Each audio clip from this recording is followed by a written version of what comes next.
मंडळी, ही आहे चंदन बटवाची पालेभाजी. ही पालेभाजी अतिशय गुणकारी असते बरं का. या थंडीच्या दिवसात ही पालेभाजी सहज उपलब्ध होते. आता पालेभाजी म्हटलं की मेथी, शेपू, पालक याच्या व्यतिरिक्त आपण जास्त भाज्या खात नाही. पण अशा ह्या ज्या सीझनल पालेभाज्या येतात त्या अवश्य खाव्यात. ही भाजी ओळखायची कशी, निवडायची कशी आणि करायची कशी ह्याची पूर्ण माहिती या व्हिडिओमध्ये दिलेली आहे, तेव्हा व्हिडिओ शेवटपर्यंत नक्की पहा. नमस्कार मंडळी, ऋतुराधा रेसिपीजमध्ये तुमचे मनपूर्वक स्वागत आहे. आता हा जो चंदन बटवा आहे ना, याच्यामध्ये अजीवनसत्व, कॅल्शियम, आयर्न, फायबर भरपूर प्रमाणात असतं. थंडीच्या या 3-4 महिन्यात ही भाजी सहज उपलब्ध होते. प्रतिकारशक्ती वाढवण्यासाठी, निरोगी राहण्यासाठी याचे सेवन अवश्य करावे. स्त्रियांनी तर ही भाजी आवर्जून खावी. याच्या सेवनाने ताकद व ऊर्जा मिळते. आता बघा, ही पालेभाजी आहे, त्याची पानं बघा कशी उभट आहेत आणि कडेला कात्र्या आहेत.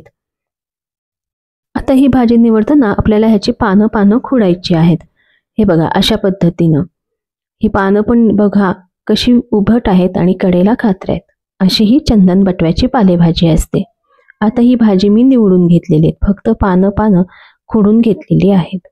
आणि तसेच मी एकीकडं अर्धी वाटी तूर डाळ तासभर भिजवत ठेवणार आहे. या भाजीला तूर डाळ लागणार आहे. तर ही भाजी मी निवडली, स्वच्छ धुतली आणि बारीक चिरून घेत आहे. एकदम बारीक अशी आपल्याला ही पालेभाजी चिरून घ्यायची. 1 तासभर मी ही तूर डाळ भिजवलेली आहे आणि ती व्यवस्थित भिजली. आता चंदन बटवा बारीक चिरून घेतला, तो मी कुकरमध्ये घातलाय. त्याच्यातच ही भिजवलेली तूर डाळ घातली आणि यामध्ये थोडंसं पाणी घातलंय. आता कुकरला आपल्याला 2 ते 3 शिट्ट्या करून हे मिश्रण शिजवून घ्यायचंय.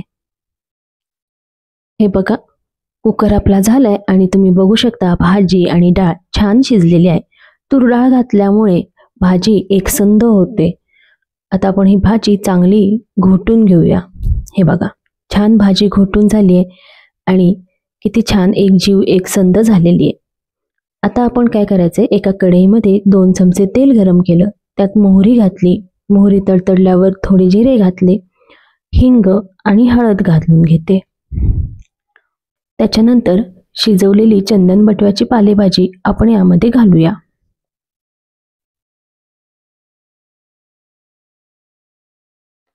भाजी आता आपण छान ढवळून घेऊया.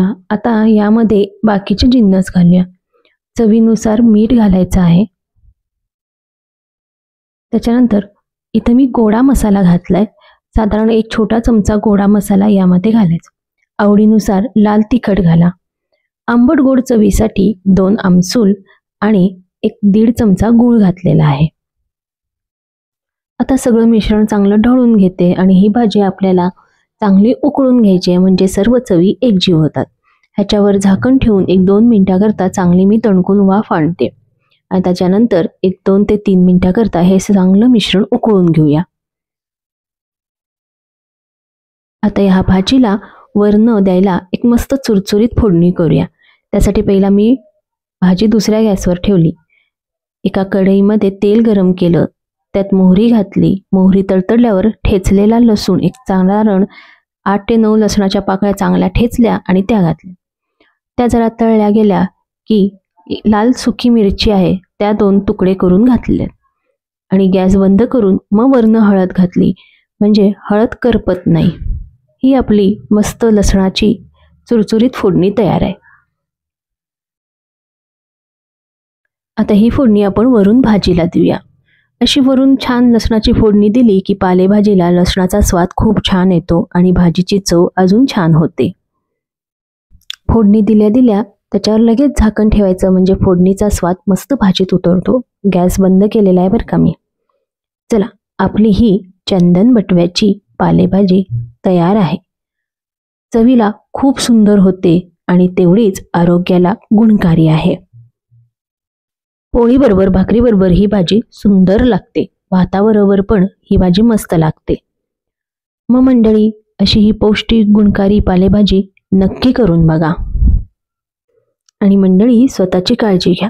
असे मस्त मस्त खाण्यासाठी स्वस्त राहा आणि स्वस्त राहण्यासाठी असेच मस्त मस्त खात राहा. त्यासाठी आमचे चॅनल सबस्क्राईब करा, कारण अशाच वेगवेगळ्या रेसिपी आम्ही आमच्या चॅनलवर नेहमीच दाखवत असतो. बेल आयकॉनचे बटन प्रेस करून ऑल नोटिफिकेशनवर क्लिक करायला विसरू नका, म्हणजे अशा नवीन नवीन रेसिपीच्या अपडेट्स तुम्हाला येत राहतील.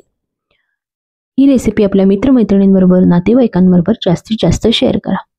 ही रेसिपी शेवटपर्यंत बघितल्याबद्दल धन्यवाद.